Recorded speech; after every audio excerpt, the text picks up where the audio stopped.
తులసి ప్రతి ఇంట్లో ఉండాలి. తులసి యాంటీబయాటిక్. ఉదయాన్నే లేచి స్నానం చేసి తులసికి ప్రదక్షిణం చేసి ఒక గ్లాసు నీళ్లు పోయకుండా ఏ పని చేయకూడదు. ఏ పని ఫలించదు. తులసి కటాక్షం ఉంటేనే మనకు అన్నీ ఫలిస్తాయి. విష్ణుమూర్తి ఆవిడ పాతివ్రత్యానికి మెచ్చి ఆవిడకి ఇచ్చినటువంటి వరం అది. అందుకే రాముడికి తులసి దళాలంటే చాలా ఇష్టం. విష్ణు ఆలయాల్లో ఎక్కువ తులసి దళాలు వాడతారు.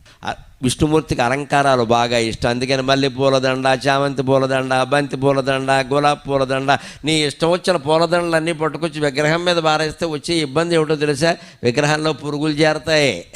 విగ్రహంలో పురుగులు చేరతాయి. పువ్వుల్లో పురుగులు ఉంటాయి కదా, విగ్రహంలో పురుగులు చేరతాయి.